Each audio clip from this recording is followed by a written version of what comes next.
এবার আলুর বন্ড জালিয়াতি করার অভিযোগ উঠল পুরাতন মালদায়। আলুর বন্ডের সিল সই নকল করে সেই বন্ড বাজারে বিক্রি করে রমরমিয়ে ব্যবসা চালিয়ে যাওয়ার অভিযোগে গ্রেপ্তার 5 অসাধু ব্যবসায়ী।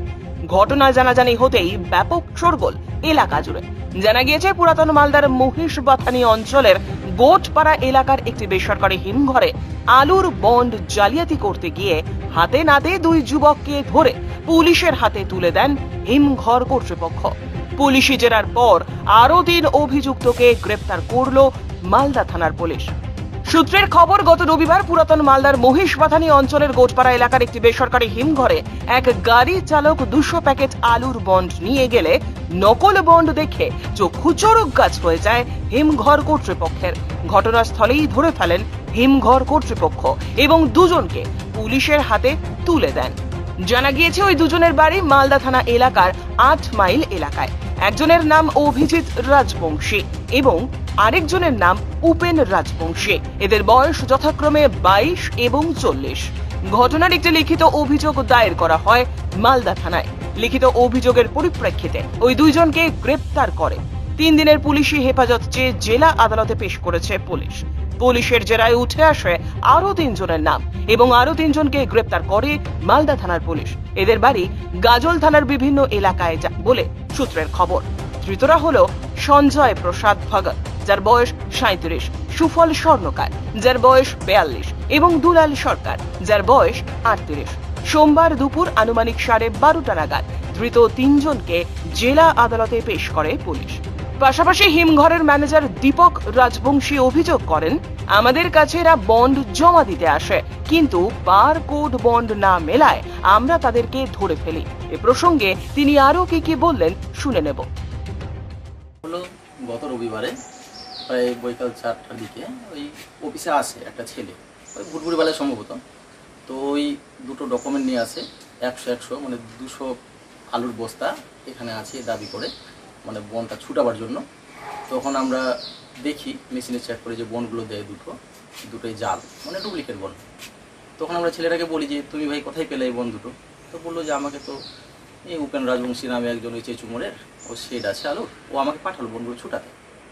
তো যদি একটু মুখ চেনা পরিচয় ছেলেটা, আমরা বললাম ভাই তুমি তোমার মালিককে বলো যে এই বনগুলো ডুপ্লিকেট বা আরও কিনে রেখেছে নাকি, হ্যাঁ যদি কিনা থাকে তো কার কাছে কিনলো পয়সাটা উঠাবে, তুমি তোমার মালিককে একটু দেখা করতে বলো। তারপর তো ও এদিক ওদিক ফোন করছে যে ডুপ্লিকেট বন কোথায় পেলে বলে ফোন করলো। আমরা ব্যাপারটা একটু ভিলেজ পুলিশকে জানলাম, যদিও একটু জালিয়াতির ব্যাপার এটা। এরকম করতে করতে লোকজন জড়ো হয়ে গেলো এখানে। তারপর যদিও ওনার মালিক আসলো, ছেলেটার মালিক, ও আবার আরও একটা বন হাতে নিয়ে আসলো। বলছে আমি একজনের কাছে এই 3টা বন, টোটাল 300 প্যাকেটের বন কিনেছি। আমরা ওটা চেক করে দেখলাম যে ওটাও ফেক, ওটা ডুপ্লিকেট। তো 3টা বন আমরা নিলাম হাতে, যেগুলো তো আর ছাড়া যাবে না। তারপর গল্প করতে করতে কিছুক্ষণ সবাই মিলে লোকজন জড়ো হয়ে গেলো। তারপর পুলিশের গাড়ি চলে আসলো, করা হয়েছে, অভিযোগ করা হয়েছে, থানায় লিখিত অভিযোগ করা হয়েছে এখন। তারপর তো ওদেরকে বললো, এখন পুলিশের হাতে এখন তুলে দেওয়া হলো। পুলিশ তো জেনে শুনে ওদেরকে বললো যে হ্যাঁ তাহলে চলো তোমরা। এইভাবে এখন বাকি কাজ পুলিশ করছে।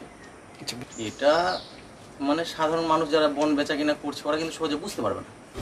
এই বনটা বা রিসিভ কপিটা টোটালটাই একদম সেম টু সেম করেছে, এমনকি স্ট্যাম্প ডুপ্লিকেট করেছে, সিল সই মানে নিজেই সিগনেচার করেছে, বাকি সবই ডুপ্লিকেট করেছে। কিন্তু তবুও মেশিনে ধরা পড়ে যায় আর কি, সেম টু সেম করতে পারি না। আমাদের সিকিউরিটি আছে এখানে, আলাদা রকমভাবে ধরা পড়ে গেছে আর কি, পাস হয়নি। এ প্রসঙ্গে মালদা চেম্বার অফ কমার্সের সদস্য উজ্জ্বল সাহাও কি বললেন শুনে নেব। মালদা কোল্ড স্টোরেজ ইন্ডাস্ট্রি হুমকির সম্মুখীন, কারণ অনেকগুলো কোল্ড স্টোরেজ ইতিমধ্যে অনেকগুলো একটা গ্যাং তারা বন জাল করতে শুরু করেছে। এ নিয়ে আমরা ডিস্ট্রিক্ট অ্যাডমিনিস্ট্রেশনকে এর জেলা পুলিশ সুপার মহোদয়ের কাছে আগে আমরা লিখিতভাবে ইনফর্ম করেছিলাম। গত কয়েকদিন আগে আমাদের আদিনা সমবায় কোল্ড স্টোরেজে জাল বন নিয়ে যখন আলু নিতে আসে তখন ধরা পড়ে। সঙ্গে সঙ্গে আমরা পুলিশে খবর দিই, পুলিশে অ্যারেস্ট করে নিয়ে যাই, ইনভেস্টিগেশন চলছে। গতকালকে একই ঘটনা নাগমাতা কোল্ড স্টোরেজে আবার কয়েকজন দুষ্কৃতিকারী জাল বন নিয়ে যখন আলু নিতে এসছে তখন আমরা পুলিশকে খবর দিয়েছি এবং পুলিশ অ্যারেস্ট করে নিয়ে গেছে। ইনভেস্টিগেশন চলছে এবং পুলিশ, আমরা মনে করি যে পুলিশ যথাযথ তদন্ত করে এই সমস্ত দুষ্কৃতিকারীদের পানিশমেন্ট দিবে। এবং আমরা কড়া বার্তা দিতে চাই যে কোনোভাবেই জাল বন্ডের যে র্যাকেট, এই র্যাকেট মালদা কোল্ড স্টোরেজ ইন্ডাস্ট্রির ক্ষতি করার চেষ্টা করছে, আমরা রুখে দাঁড়াবো। প্রয়োজনে আমরা আরো বৃহত্তর আন্দোলন করব, কারণ কৃষকদের মাল সংরক্ষণ করার দায়িত্ব আমাদের, সুরক্ষিত রাখার দায়িত্ব আমাদের। মালদা থেকে পরিতোষ সরকারের প্রতিবেদন, নিউজ টুডে।